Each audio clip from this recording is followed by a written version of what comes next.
સાયલા પંથકમાં કાયદો વ્યવસ્થાની પરિસ્થિતિ ખતરી। લીંબોડા ગામ નજીક ચોરવીરાના પતિ પત્ની ઉપર બાઇક ચાલકે કુહાડી વડે હુમલો કરતા ચકચાર મચી। તો સાયલા પંથકમાં પોલીસનો કોઈ ડર જ ન રહ્યો હોય। દિન દહાડે મારામારી, હત્યા અને હુમલાની ઘટનાઓ સામે આવી રહી છે।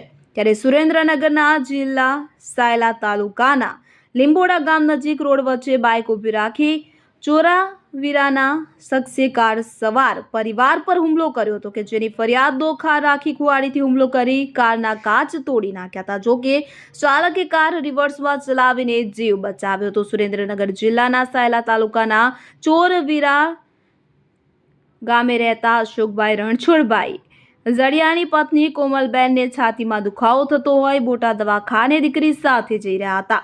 બોટાદ જતી વખતે લીંબોડા ગામ તરફ રોડ પર પહોંચ્યા ત્યારે ચોરવીરા ગામે રહેતા જયરાજભાઈએ તેમનું બાઇક કારને આગળ ઊભું રાખી દીધું અને કુહાડી કાઢી કાર ઉપર આગળના કાચ તોડી નાખ્યા હતા। જ્યારે અન્ય લોકો પણ થાર લઈને તેમની પાછળ દોડ્યા હતા તો અશોકભાઈએ જીવ બચાવવા ગાડી રિવર્સ મારીને નાસી છૂટ્યા હતા। બનાવ અંગે કોમલબેને દજાડા પોલીસ મથકે જયરાજભાઈ લદરાભાઈ, ઉદયભાઈ આલેખભાઈ, જયરાજભાઈ ભૂપતભાઈ, હરેશભાઈ શાંતુભાઈ તમામ રહેવાસી ચોરવીરા જિલ્લો સામે પોલીસ ફરિયાદ નોંધાવી છે। પ્રાથમિક તપાસમાં આજથી 4-5 મહિના પહેલા અશોકભાઈએ જયરાજભાઈ અને તેમના અન્ય લોકો સામે છેડતી તેમજ ગામની પંચાયતની મોટર ચાલુ કરવા બાબતે મનદુખ રાખી આ હુમલો કર્યા હોવાનું સામે આવ્યું હતું। આ બાબતે દજાડા પોલીસ મથકે ફરિયાદ નોંધાવવામાં આવી હતી।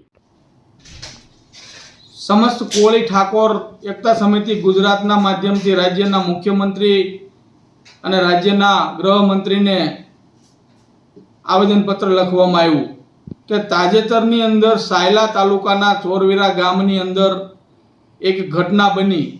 અસામાજિક તત્વો દ્વારા અશોકભાઈ ઝીડિયા તથા તેમના પરિવાર ઉપર જીવલેણ તીક્ષ્ણ હથિયાર એટલે કે કુવાડી વડે હુમલો કરવામાં આવ્યો અને આ વિસ્તારની અંદર અવારનવાર આવા બનાવ બનતા હોય। તેમજ આજે જ્યારે એની એફઆઈઆર તપાસતા પોલીસ સ્ટેશનની અંદર માત્ર ને માત્ર નોર્મલ કલમ લગાડી અને આ આરોપીઓને છાવરવાનું કામ કરતું હોય એવું દેખાણું। તો રાજ્યના ગૃહમંત્રી અને મુખ્યમંત્રીને પણ તાકીદ કરવામાં આવે। એક બાજુ એવો કહેતા હોય કે જે વિસ્તારની અંદર અસામાજિક તત્વો લુખ્ખાઓ રહેતા હોય ગુજરાત સરકાર એને અવારનવાર ડામવાનું કામ કરે છે, પરંતુ વાસ્તવની અંદર ખરેખર આવા અસામાજિક તત્વો અને લુખાઓ સર જાહેરમાં લોકોને તીક્ષ્ણ હથિયાર દ્વારા જીવલેણ હુમલો કરે ત્યારે પોલીસ પ્રશાસન કે સરકાર એને જે જીવલેણ હુમલો કર્યો એને જે કાયદેસરની 307 જેવી ગંભીર કલમ લગાડવી જોઈએ એવી કલમ લગાડી નહીં, એટલે કે એને છાવરવાનું કામ કરે છે। તો સમસ્ત કોળીને ઠાકોર એકતા સમિતિ ગુજરાતની એક જ માંગ છે કે આ કેસની અંદર 307 જેવી ગંભીર કલમનો ઉમેરો કરી અને આ આરોપીને કડકમાં કડક સજા કરવામાં આવે, નહીં તો આગામી દિવસોની અંદર સામાન્ય પ્રજા ઉપર ફરીવાર આવા જીવલેણ હુમલા થશે અને આવા આરોપીઓ છૂટી જશે।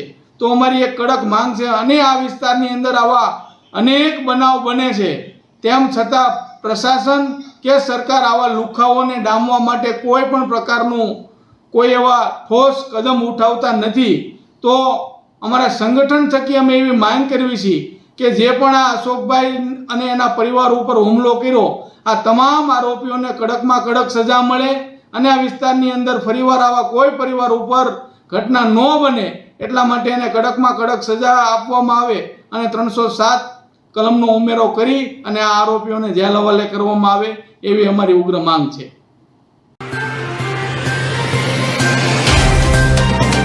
तो व्हाट्सएप, ट्विटर, फेसबुक, इंस्टा जहाँ भी आपका अकाउंट है इसे शेयर बटन के द्वारा वहाँ पर शेयर करें।